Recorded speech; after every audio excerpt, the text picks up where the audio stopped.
Eh bien écoutez, je pense qu'on a été fidèles à nos valeurs et à ce que nous sommes. On a été extrêmement francs, extrêmement cash, transparents, mais comme nous le sommes toujours. C'est-à-dire qu'on a le mérite de dire la même chose devant les journalistes qu'on a des...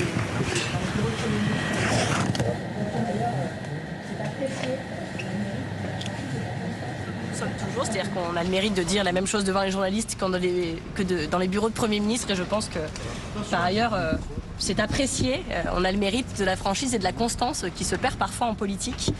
Donc on a beaucoup parlé des valeurs, de notre inquiétude pour le pays, de voir voilà, notamment la notion même de front républicain abîmé, etc. Tout ce que cela signifiait, tous les dangers que ça représentait dans le pays. Je dois vous dire que quand on voit dans une interview du Premier ministre beaucoup d'arguments pour expliquer à quel point c'est très important qu'ils reçoivent le Rassemblement national parce qu'ils représentent des électeurs et donc des Français, mais dans la même interview expliquer qu'il n'y a que 3 partis républicains à gauche et que la France insoumise n'en fait pas partie, c'est-à-dire qu'il donne dans cette interview, sans aller plus en détail, un bon point au RN et un mauvais à l'AFI, c'est même plus un signe égal, c'est un signe qui indique une forme de préférence. Ça nous a beaucoup choqués tous, et donc nous lui avons rappelé que derrière chaque député RN se cache certes il ne se cache pas d'ailleurs des électeurs RN, mais que derrière chaque député insoumis se trouvent non seulement des électeurs insoumis dont on ne voit pas bien pourquoi ils devraient être moins bien traités, moins bien respectés par la République que des électeurs RN, mais aussi des électeurs écologistes, communistes, socialistes, centristes, et même de droite, puisque certains ont la bonne idée, et on les en remercie, de participer au Front républicain avec nous. Et donc, quand on est Premier ministre de ce pays, on ne peut pas s'exprimer comme ça sur des partis qui sont représentés à l'Assemblée nationale et que nous respectons et avec lesquels nous travaillons.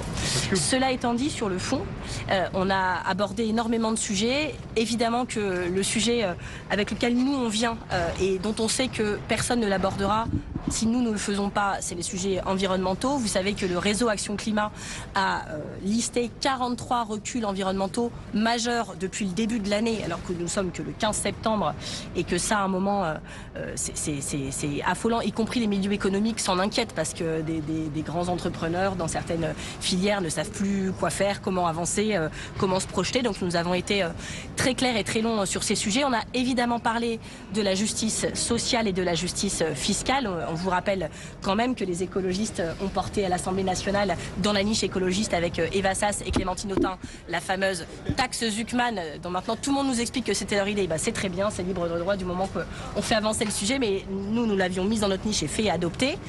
Et aujourd'hui, on voit que 86% des Français y sont favorables, mais c'est très intéressant, 92% des électeurs de Renaissance y sont favorables.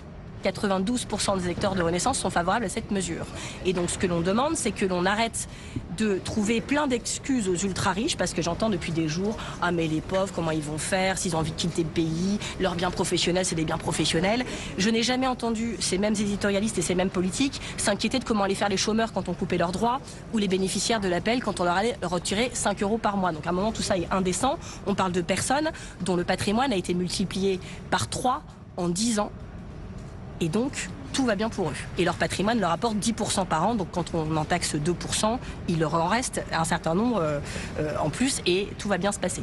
Donc ça, c'est des choses sur lesquelles nous avons beaucoup insisté et sur lesquelles nous attendons des réponses fermes, que pour tout vous dire, nous n'avons pas eu aujourd'hui, parce que je pense que M. Lecornu, n'est pas prêt, il vient d'arriver, il a beaucoup de rendez-vous privés avec Bercy, etc. Deuxièmement, il est en train de consulter tout le monde. Donc on n'a pas eu de réponse très claire, mais nous, nos arguments l'ont été. On a évidemment parlé beaucoup des collectivités locales. C'est beaucoup abordé évidemment du côté du Sénat parce que c'est un sujet qui touche à la fin tous les Français. Même ceux qui ne s'intéressent pas forcément au sujet sont à la fin impactés dans leur quotidien parce que la décentralisation promise par Emmanuel Macron en 2017 n'a pas eu lieu. Au contraire, on a eu un État très jacobin et c'était la double peine puisque non seulement il n'a pas eu lieu mais qu'en plus l'État, comme il s'est désengagé de beaucoup de choses, a laissé les collectivités seules et en première ligne sur beaucoup de sujets.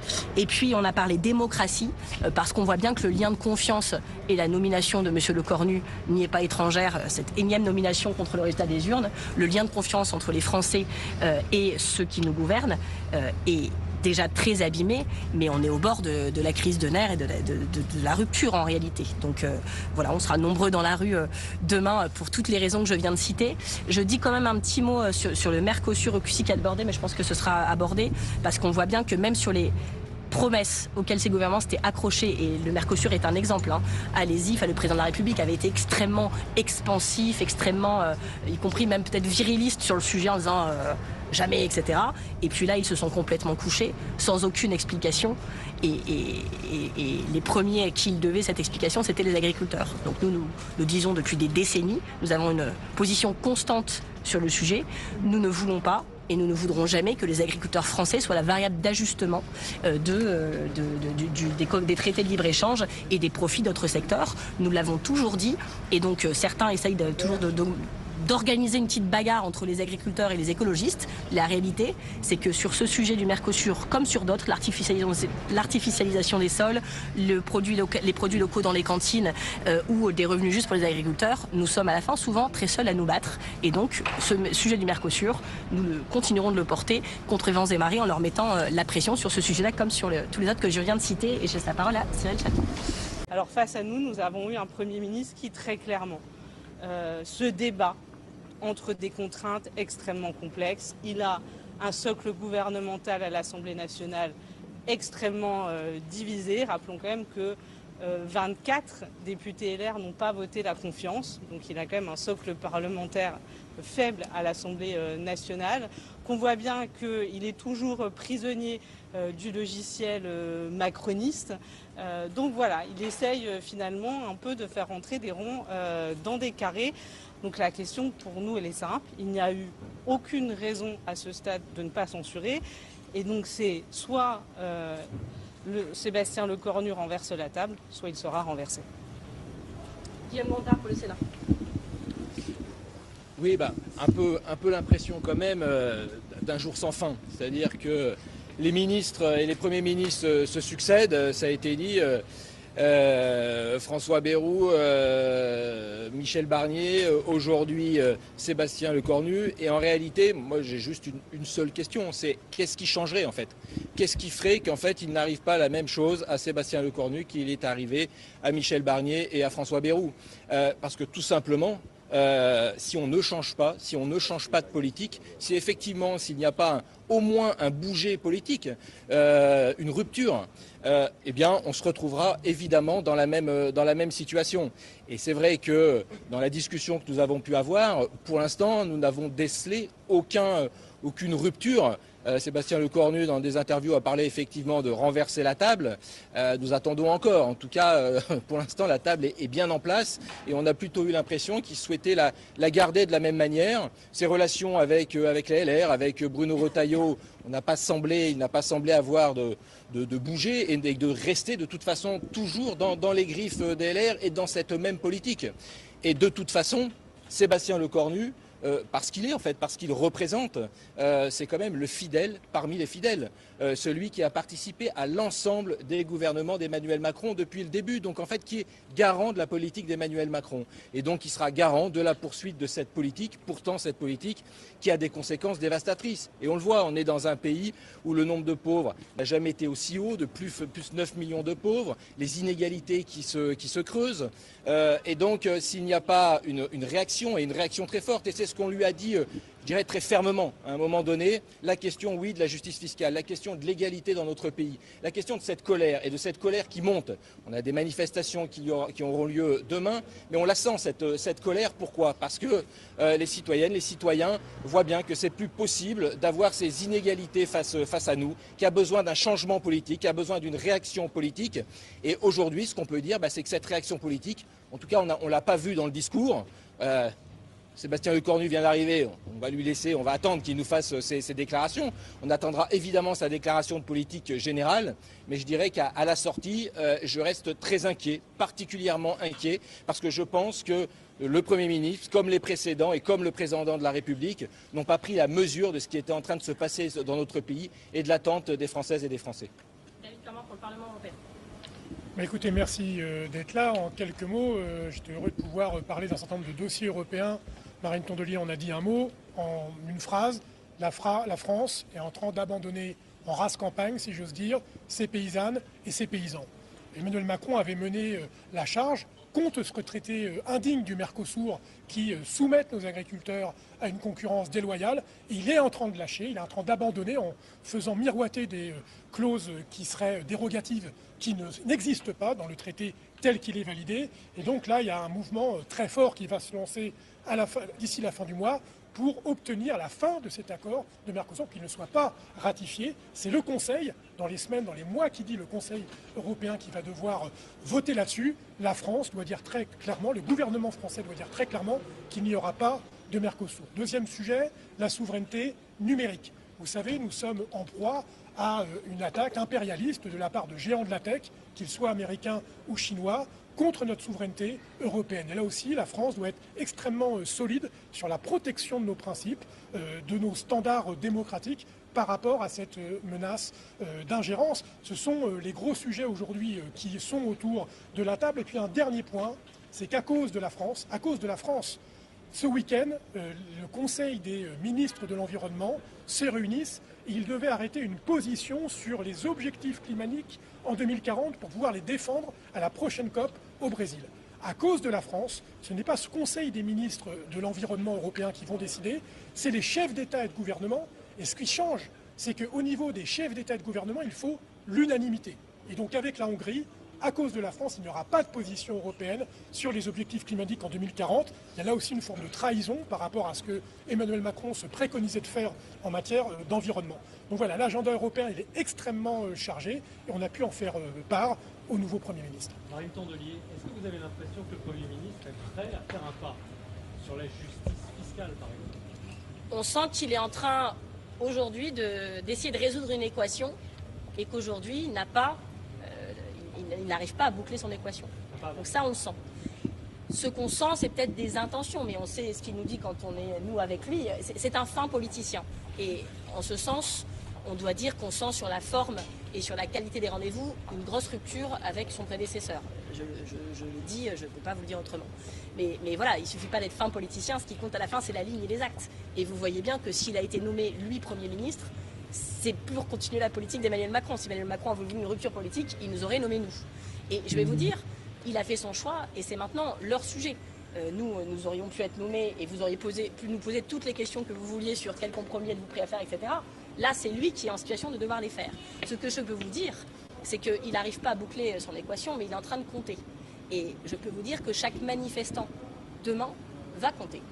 Parce que demain, on nous annonce une très très grosse mobilisation. J'ai vu passer des chiffres qui avoisinent les chiffres des manifestations retraite de 2023, qui étaient même des records en la matière.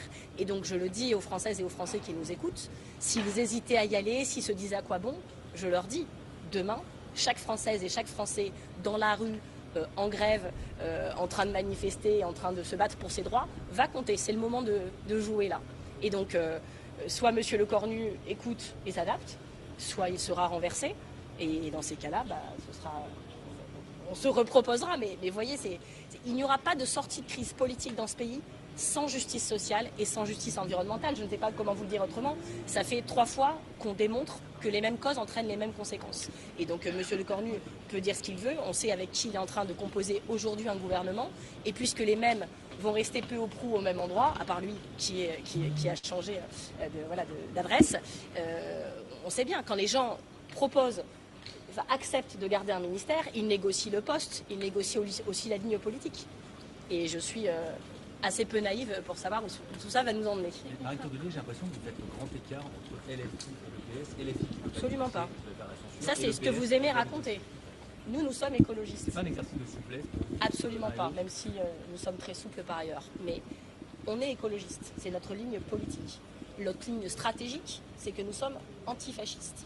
Et heureusement que nous l'avons été de manière très très claire et de manière motrice l'été dernier, sinon nous aurions Jordan Bardella en ce moment en Matignon, pas en rendez-vous avec Monsieur Lecornu, mais de l'autre côté de la table. Et donc je ne regrette rien de ce que nous avons fait l'année dernière. Par ailleurs, je le dis puisqu'on nous parle de dissolution de risque cette année, si une personne, dont toutes celles et ceux qui nous ont aidés à gagner la fois dernière, parce qu'il y avait un réflexe et un sursaut, parce que oui, nous savions que l'extrême droite était aux portes du pouvoir, si une seule personne de toutes celles-là ont un seul argument à donner aux écologistes pour dire qu'aujourd'hui c'est moins grave, ce danger est moins élevé et que du coup on peut le courir, qu'il me l'apporte. je n'arrête pas de dire ça, personne ne me donne aucun argument. Donc, dans le même contexte, et même, si je peux me permettre, un peu plus grave encore qu'il y a un an, notre action est la même. Oui, mais vous venez à Matignon pour négocier avec des lignes rouges. Non, nous n'avons pas négocié. Alors, en tout cas, pour discuter. Je ne sais pas où vous avez entendu, ni avant ni après que nous avions négocié, nous n'avons En tout cas, vous venez négocié. à Matignon pour discuter avec Sébastien Lecornu avec des lignes rouges sur lesquelles lui ne va jamais. Nous sommes des responsables de partis politiques. Nous avons proposé de gouverner. Emmanuel Macron, malgré le résultat des urnes, ne nous a pas nommés. Il a nommé M. Lecornu. Nous sommes un parti républicain, non pas au sens de les républicains qui ont usurpé ce nom pour ne pas faire le front républicain, mais au sens du républicanisme. Donc quand un Premier ministre est nommé, qu'on soit d'accord avec lui ou pas, nous venons le rencontrer et nous venons lui mettre sur la table nos inquiétudes. Et vous noterez que ce rendez-vous a duré 2 heures parce que nous avons beaucoup d'inquiétudes. Et donc voilà, nous sommes servis de ça parce que ça ne veut pas dire qu'on est d'accord avec eux ou qu'on pense qu'à la sortie de ce rendez-vous, il aura vu la lumière et qu'il se tournera vers nous pour élaborer tous ces projets de loi. On le fait parce que dans le moment de crise dans lequel est la France, il n'y aurait rien de pire que l'incommunicabilité. C'est-à-dire ce moment, vous n'êtes même plus entre un Premier ministre et une force politique de gouvernement, d'opposition, mais qui siège à l'Assemblée nationale, au Sénat, au Parlement européen, de vous parler pour discuter de ces désaccords. Et donc ça, c'est le travail que nous avons fait aujourd'hui. Nous ne sommes pas venus négocier, nous sommes venus poser sur la table, M. Montard parlait de renverser la table, donc on n'a pas physiquement renversé la table, mais on a posé cash sur la table tous les sujets qui nous paraissaient importants, pas juste à nous, mais pour les Français, pour des gens qui votent pour nous, pour d'autres qui ne votent pas pour nous, et sûrement pour certains qui ne votent pas du tout. Il y a aujourd'hui 9,8 millions de pauvres dans ce pays, il n'y en a jamais eu autant. Ils sont chaque jour plus nombreux, chaque jour un peu plus pauvres, et c'est un record des 30 dernières années, pendant que les riches ont vu leur patrimoine multiplié par 3 en 10 ans. Donc ça, voilà, quand on vient de poser sur la table, on le fait en tant que responsable politique, au nom des Français, et la suite, ça lui appartient à lui. Nous sommes dans l'opposition. Mais est-ce que vous l'avez trouvé flou comme le Parti socialiste ? Ah bon, on ne peut pas vous dire qu'on sort avec une liste très claire de ce qu'il va faire. Mais il est dans un calendrier où il se projette dans un discours de politique générale plutôt début octobre, donc il est en train de concerter, et franchement, je sais pas courage, mais c'est son problème. Est-ce qu'il vous a donné des arguments pour Vas-y, Cyril. Est-ce qu'il vous a donné des arguments pour ne pas voter la censure? Fonctionne toujours là? Aucun. Voilà. Absolument aucun, et je veux le répondre. C'est dans son attitude, on voit bien qu'il a des contraintes qui à un moment sont quasi indépassables. C'est-à-dire que quand on nomme quelqu'un qui a été dit est proche d'Emmanuel Macron, qui a le même cercle, en fait le même socle à l'Assemblée nationale et le même socle au Sénat. Donc en fait globalement les mêmes contraintes politiques, les mêmes pressions de la part de ses partenaires LR, en fait ils se retrouvent dans la même situation, complètement coincés. Est-ce que vous avez évoqué les 2 derniers sujets liés au backlash écologique qu'il y a eu juste avant le départ de François Bayrou sur la chasse et sur les PFAS? Le texte que vous avez passé en mars avec les peines de Nicolas Thierry. Mais de manière générale, nous lui avons dit très clairement que l'ensemble des 43 reculs environnementaux qui ont eu lieu en fait sur 3 mois étaient absolument inacceptables et que c'était lié finalement à une alliance au sein de l'hémicycle entre le socle gouvernemental et le Rassemblement national. Et donc il fallait qu'il se pose très clairement, soit il continue dans une pente trumpiste et obscurantiste avec le Rassemblement national, soit il revient sur ces reculs, y compris le recul sur les PFAS qui a été voté par l'Assemblée nationale, et dans ces cas-là, il peut enfin se libérer de la contrainte du Rassemblement national. Et j'aimerais dire que quand on est parlementariste, eh bien en fait on respecte les lois